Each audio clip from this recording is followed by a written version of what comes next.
SIP में पैसा डालना कितना सुरक्षित है? आजकल लोग काफी चिंतित रहते हैं कि एसआईपी में पैसा लगाना कितना सुरक्षित है। क्या हमारा पैसा डूब जाएगा या नुकसान में जाएगा? आज इस पर बात करते हैं। सबसे पहले ये समझिए कि एसआईपी का जन्म क्यों हुआ। जब आप किसी चीज का भविष्य समझना चाहते हैं तो पहले ये जानना जरूरी है कि वह आया कैसे। पुराने समय में लोग निवेश के लिए बैंक, एफडी और आरडी का सहारा लेते थे, जैसे फिक्स डिपॉजिट और रिकरिंग डिपॉजिट। कुछ छोटे शहरों और गाँव में आज भी लोग एफडी और रिकरिंग डिपॉजिट में से ही निवेश का सुरक्षित तरीका मानते हैं। लेकिन अब बड़े शहरों में स्थितियां बदल गई है। बैंक से पैसा निकलकर अब म्यूचुअल फंड्स और शेयर मार्केट में जा रहा है। कोविड के बाद से लोगों का ध्यान अचानक से शेयर मार्केट की ओर गया और इसका एक बड़ा कारण यूट्यूब भी है, क्योंकि यूट्यूब ने लोगों को इसके बारे में बहुत नॉलेज दिया। चलो आपको बताते हैं म्यूचुअल फंड और एसआईपी का कॉन्सेप्ट क्या है। अगर आपने बचपन में गुल्लक रखी होगी तो समझ सकते हैं कि म्यूचुअल फंड भी कुछ ऐसा ही है। जैसे घर के हर सदस्य ने गुल्लक में थोड़ा थोड़ा पैसा डाला, वैसे ही म्यूचुअल फंड में लोग हर महीने थोड़ा थोड़ा इन्वेस्ट करते हैं। इसके बाद ये पैसा शेयर मार्केट के एक्सपर्ट संभालते हैं और वे यह तय करते हैं कि किन शेयरों में पैसा लगाना चाहिए ताकि मुनाफा हो। जो काम हम और आप नहीं कर सकते वो एक्सपर्ट्स करते हैं और इसके लिए आपको लाखों की सैलरी वाले एक्सपर्ट हायर करने की जरूरत भी नहीं होती। यही म्यूचुअल फंड्स की खूबसूरती है। अगर आप पूछते हैं कि एसआईपी में कितना जोखिम है, तो देखिए, आप और मैं सीधा शेयर मार्केट में पैसा नहीं लगा रहे हैं। हमारा पैसा सीधा शेयर मार्केट में नहीं जा रहा है, बल्कि एक्सपर्ट्स जो वहाँ बैठे हैं वही ये शेयर चुन रहे हैं। तो जब एक्सपर्ट्स शेयर चुन रहे हैं तो आपके पैसे का रिस्क कम हो जाता है। अगर आप उन एक्सपर्ट्स को खुद हायर करते हैं तो शायद आपको उन्हें लाखों की सैलरी देनी पड़ती। अब आप कहेंगे कि एसआईपी के जरिए मैं एक छोटे से अमाउंट से शुरुआत करता हूँ। ये एक्सपर्ट्स क्या करते हैं, ये आपकी और मेरी तरह के हजारों लाखों लोगों का पैसा लेकर उसे अच्छे शेयर में निवेश करते हैं ताकि अच्छे रिटर्न्स मिल सके। यहाँ एक और बात समझिए, अगर कोई एक्सपर्ट्स आपके और मेरे जैसे हजारों लोगों का पैसा खराब कर देंगे तो उस म्यूचुअल फंड कंपनी की साख पर भी बुरा असर पड़ता है। इसलिए कंपनियां अच्छे एक्सपर्ट्स रखती है जो पैसों को सही जगह इन्वेस्ट करते हैं। इसलिए हमारे पैसों का रिस्क कम हो जाता है। अब एक और बात समझ लीजिए, म्यूचुअल फंड्स में बहुत बड़ा खेल होता है ड्यूरेशन का। जैसे अगर आप एफडी करते हैं तो 1 साल के लिए आपको 6% मिलेगा, 10 साल के लिए भी आपको 6% मिलेगा। लेकिन म्यूचुअल फंड में ऐसा नहीं है। अगर आप 1 साल के लिए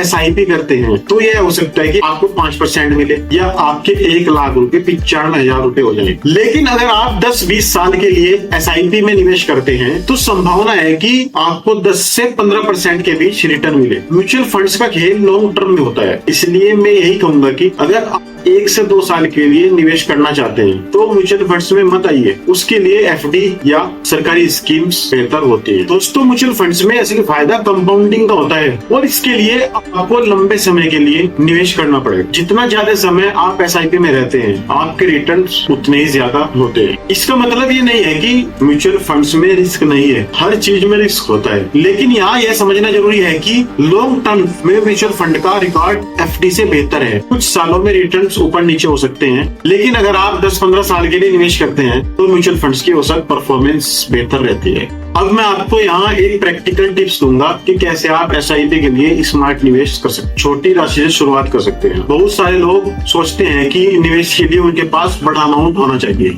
लेकिन ऐसा नहीं है। आप एसआईपी को 500 या 1000 से भी शुरू कर सकते हैं। जैसे जैसे आपकी इनकम बढ़ेगी आप अपनी एसआईपी की राशि भी बढ़ा सकते हैं। एसआईपी का सबसे बड़ा फायदा यह है कि यह आपको अनुशासन सिखाता है। हर महीने एक निश्चित राशि निवेश करना एक अच्छी आदत हो जाती है जो आपको आर्थिक रूप से मजबूत बनाती है। जैसे जैसे आप नियमित निवेश करते रहेंगे आपका इन्वेस्ट अमाउंट भी बढ़ता जाएगा और रिटर्न भी अच्छा मिलेगा। दोस्तों, एसआईपी का असली जादू कंपाउंडिंग में है और कंपाउंडिंग का सबसे बड़ा फायदा तब होता है जब आप उसे लंबे समय तक निवेश करते हैं। जितना ज्यादा समय आपके पैसे को पढ़ने के लिए मिलता है उतना ही अच्छा रिटर्न आपको मिलता है। इसलिए अगर आप 10-15 साल के लिए एसआईपी करते हैं तो आपको अच्छे रिटर्न मिल सकते हैं। हमेशा एक ही फंड में इन्वेस्ट न करें। अपनी एसआईपी को अलग अलग म्यूचुअल फंड्स में बांटकर निवेश करें। इससे आपका रिस्क भी कम होगा और आपके पास विभिन्न क्षेत्रों में अच्छा रिटर्न पाने का मौका भी बढ़ता है। और हर 6 महीने या साल में एक बार अपने निवेश पोर्टफोलियो की समीक्षा करें। अगर किसी फंड का प्रदर्शन अच्छा नहीं दिख रहा तो आप उसे बदल सकते हैं, लेकिन ध्यान रहे हर बार बदलने से आपको नुकसान भी हो सकता है, इसलिए सोच समझकर और एक्सपर्ट की सलाह से ही बदलाव करें। बहुत सारे लोग जब देखते हैं कि बाजार गिर रहा है तो घबरा जाते हैं और अपना इन्वेस्ट निकाल लेते हैं, लेकिन एसआईपी की खूबसूरती यही है कि यह आपको मार्केट के उतार चढ़ाव से डरने की जरूरत नहीं होती। जब बाजार गिरता है तो आपकी एसआईपी कम दाम पर ज्यादा यूनिट्स खरीदती है, जो आगे जाकर आपको फायदा देती है। दोस्तों, अगर आप नहीं हैं, अगर आपको निवेश के बारे में ज्यादा जानकारी नहीं है, तो किसी वित्तीय सलाहकार की आप मदद ले सकते हैं। वे आपकी वित्तीय स्थिति, लक्ष्य और जोखिम सहने की क्षमता के अनुसार सही एसआईपी योजना चुनने में आपकी मदद कर सकते हैं। एसआईपी में निवेश के लिए आपको महीने की कोई भी तारीख चुनने का आपको विकल्प मिलता है। ऐसा कोई भी दिन चुन ले जब आपके पास पैसे का फ्लो अच्छा हो। उदाहरण के लिए, अगर आपको महीने की शुरुआत में सैलरी मिलती है तो आप महीने की 1 से 5 तारीख के बीच अपनी एसआईपी सेट कर सकते हैं। इससे आपके खाते में पैसे रहने की गारंटी रहेगी और आप समय पर निवेश कर सकेंगे। अगर आपकी इनकम समय के साथ बढ़ती है तो आप एसआईपी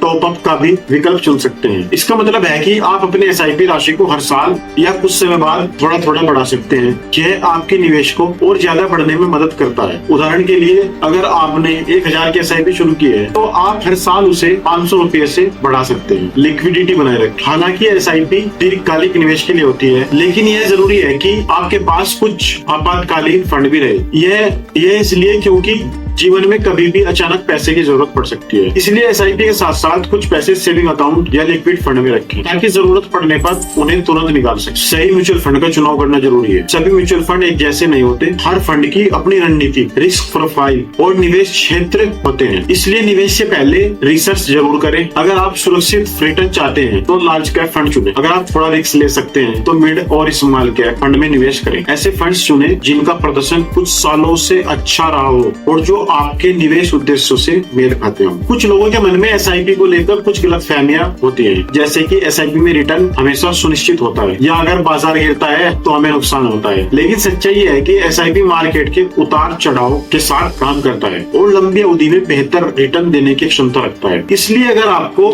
ज्यादा फायदा चाहिए तो धैर्य बनाए रखें और निवेश को समय दें। जितना टाइम दोगे आप उतना ही फायदा होगा। क्या आप जानते हैं कि एसआईपी के जरिए आप टैक्स भी बचा सकते हैं? ELSS, equity linked savings scheme, एक ऐसा म्यूचुअल फंड है जो आपको टैक्स में छूट का लाभ भी देता है। इसमें 3 साल का लॉक इन पीरियड होता है, लेकिन इसका फायदा यह है कि यह अन्य टैक्स सेविंग योजनाओं की तुलना में ज्यादा रिटर्न दे सकता है। अपने निवेश को प्लान करने के लिए एसआईपी कैलकुलेटर का उपयोग करें। इससे आपको यह समझने में आसानी होती है कि अगर आप इतने समय तक इतने पैसे निवेश करते हैं तो आपको कितना रिटर्न मिल सकता है। यह एक अच्छा टूल है जो आपको आपकी वित्तीय योजना बनाने में मदद करता है। यह सब बातें ध्यान रखते हुए एसआईपी निवेश करना एक स्मार्ट और लंबी अवधि की योजना है। अगर आप धैर्य और सही प्लानिंग के साथ एसआईपी में निवेश करेंगे तो यह आपके वित्तीय भविष्य को बेहतर बना सकता है। तो दोस्तों, आपने देखा कि एसआईपी के जरिए निवेश करना कितना सरल और फायदेमंद हो सकता है। अगर आपको इस जानकारी से कुछ नया सीखने को मिला है तो प्लीज इस वीडियो को लाइक करें और शेयर जरूर करें और हमारे चैनल को सब्सक्राइब करना ना भूलें, ताकि आप ऐसी